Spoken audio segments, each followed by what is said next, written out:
I welcome you all, my dear students. In the last previous lecture video, we had discussed about the general characteristic features of urochordata. As the name indicates, uro means tail, chordata means presence of notochord. So the notochord in case of urochordata was restricted towards the tail region. Today we are going to take up the general characters of cephalochordata. As the name indicates, cephalo means head or brain box. Cephalic part means brain. So chordata means presence of notochord. So this cephalochordata is a class, subphylum, where the notochord is present throughout the length of the body and it is persistent throughout its life history. So this is why we call that as cephalochordata. Apart from this, the cephalochordata has one major evolutionary significance, that is all the chordate characters, that is presence of notochord, presence of pharyngeal gill slit and presence of dorsoventral tubular nerve cord. All these three advanced characters of the chordates are present in the cephalochordata. It is throughout their lifetime. Also, it is persistent in all the stages of its life.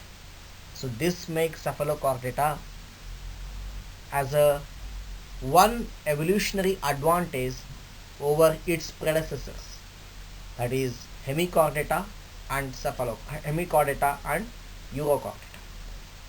That's the reason why the evolutionary biologists have said that cephalochordata is the blueprint for the future evolution of chordates. So it is the blueprint for the future evolution of the different chordates. So what are the different general characters of cephalochordata? We are going to discuss one by one in detail in the coming slides. So coming to the body plan. The cephalochordata is also called by another name called as acrania. It is also called as acrania. It is specifically called as acrania. The reason behind this is, as the name indicates, and crania. Crania means brain box. Acrania, that is organisms where the true cranium is absent. That is the brain, so-called brain here, is not enclosed in a cranium or the brain box. Hence the name acrania. So the body of the cephalochordates are fish-like. When you see the cephalochordate, that is majorly the lancet, it looks more like a fish, and is useful for burrowing and swimming habitat. The habitat is burrowing and it swims. The body is fish-like. The coelom here is enterocoelic. However, it is reduced. The coelom is reduced is in the pharyngeal regions by the presence of atrium. As I told you in the second point, cephalochordates look like a small fish, which shows all the advanced chordate characters. Like they have the presence of notochord, which extends the entire length of the body. They show the dorsal tubular neural tube, that is presence of neural tube without any definite brain. That's why I said so-called brain anta adike ನಾನು use ಮಾಡಿದ್ದು. Presence of pharyngeal gill slits, notochord, nerve cord. All these advanced characters of the chordates are present in the cephalochordata. With addition to this, all these characters are persistent throughout the life history of cephalochordata. You know that in hemichordata we considered the presence of notochord, but then we came to know that is not a notochord, but it's a part of a digestive system called as buccal diverticulum. and hence it was removed from the protochordata and is kept as a ninth independent phyla of the invertebrates. So that's leave that point. Coming to the Urochordata, the notochord was present only towards the tail region and was only present in the larval stage but not in the adult. So the adult did not have any characters of the chordate. But in contrast to the Urochordata, see the Cephalochordata where all the characters of the chordates are present. In addition to this, it is persistent throughout its lifetime. So that makes Cephalochordata a very interesting, very small phylum, but very interesting as per evolutionary biology is concerned. So this is about the body plan of Cephalochordata. So the general structure of the cephalochordate body goes in this way. It has head, it has tail.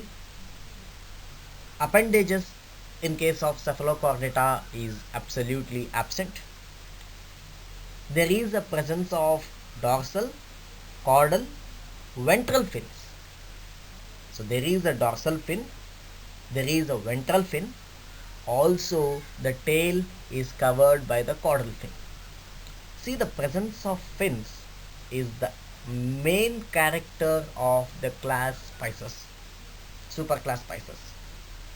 So as I told you in the previous slide that the cephalochordates are fish-like organisms. The biggest reason for why I have called it as a fish-like chordates is the presence of dorsal, caudal and ventral fins. So the body wall is one cell thick, that is one layer thick. It is made up of non-ciliated epidermis. Just below the epidermis there is a dermis. The connective tissue is present just below the dermis, and muscle tissues are striated and presence of parietal peritoneum, that is the enterocoel. Also the body, if you see the structure of the cephalochordate, that is the lancelet. In the first slide you can see the image of that. You can see the V-shaped structures which are the striated muscles called as the myotomes, that are the different muscle blocks which are arranged in the concentric regions. So they are made up of striated muscles. That is the reason why I call them as myotomes. So the external skeleton is absolutely absent. The only endoskeleton is notochord. The notochord here extends from anterior end to the posterior end. So that is, it extends throughout the length of the body. So this is about the structure, general body structure of a typical cephalochordate.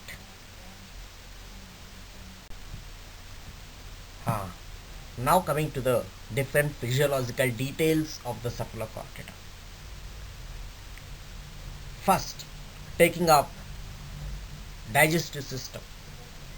Here the alimentary canal or the gut is long, which includes the presence of large pharynx with many gill slits. As the name indicates, pharyngeal gill slits.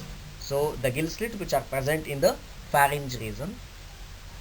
The mode of feeding is ciliary mode of feeding, and that is the best example of filter feeding mechanism. Gills are going to perform the respiration.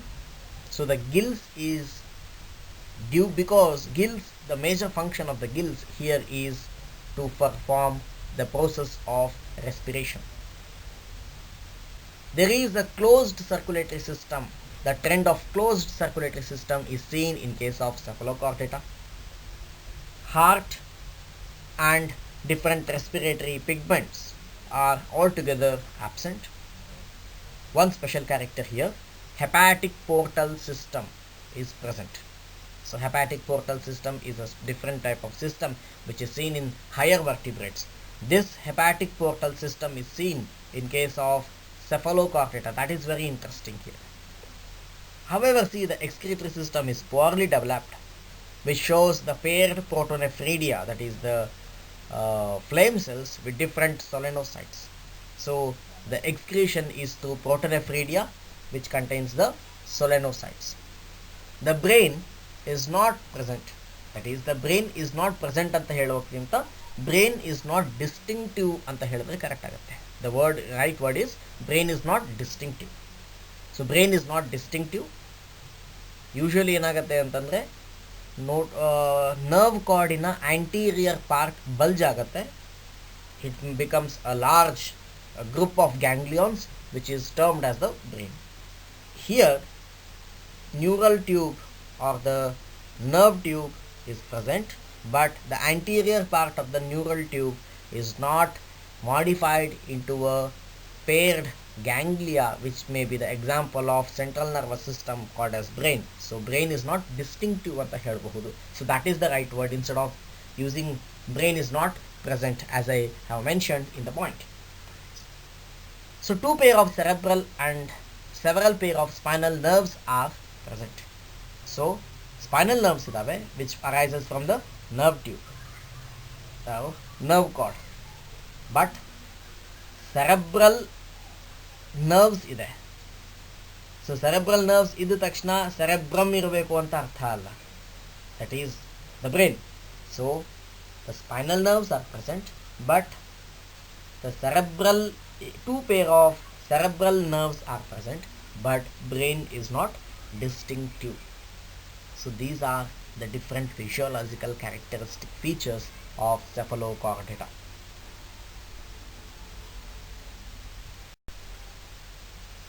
Now coming to the reproduction in cephalochordata. Any organism, in order to continue its genes, its lineage, reproduction is very, very much important. So the major thing or the major job that the nature has given all the organisms is reproduction. In other words, I'm very sarcastic to use the word or use the sentence that we are living for the sake of reproduction, because see the trend of insects. The death is caused soon after the mating. The male dies soon after the mating. Soon after the giving birth to the young ones, many of the insects, female insects, are going to die instantaneously. The trend has been continued. There may be a different branches for the trends, that's apart, but the trend is once the reproduction is over, then the person is going to lose his natural vigor. So that's the reason why I usually say if you want to study evolution in the light of reproduction and genes and its lineages. So reproduction is very important as per the evolution is concerned. So coming to the trend of reproduction in case of cephalochordata, sexes are separate. Gonads, see the point, very interesting point, salient feature it is. Gonads are metamerically arranged in each myotomes and are devoid of gonadots. Asexual reproduction will not be taking place. Fertilization is external. Cephalochordata includes two genera, that is Acimetron and Branchiostoma. The best example for this is Amphioxus. So one best example for the cephalochordate is Branchiostoma or Amphioxus. It is also commonly called as lancet because of its shape, which look like a blood lancet. That is Amphioxus is a protochordate. This animal is peculiar in that the anterior end of the notochord extends into the head. Hence it is included in the cephalochordata. The scientific name for Amphioxus is Branchiostoma lanceolatum. Branchiostoma lanceolatum. It is usually a marine burrowing animal. You can see the burrowing habitat of organisms in the second image. Usually it is a marine, lives in a shallow waters. In a daytime, it remains in the sandy burrow with the anterior end protruding outside. During night, it leaves the burrow and leads a free swimming life. So the measuring the size of this Amphioxus is maximum length is 4.5 centimeters in length. The body is divisible into trunk and posterior tail. The anterior end has a pointed process called as the rostrum, which you can in the above image you can see the small finger-like projection outside. In the anterior end, that is the rostrum. A frill-like membrane enclosure is present beneath the rostrum, which is called as the oral hood. You can see the small frill-like structures just below the rostrum, that is the oral hood. The oral hood contains the oral cirri. So Amphioxus has three fins on the body, as I told you, that is dorsal fin, ventral fin and caudal fin. So this is one best example for the Cephalochordata.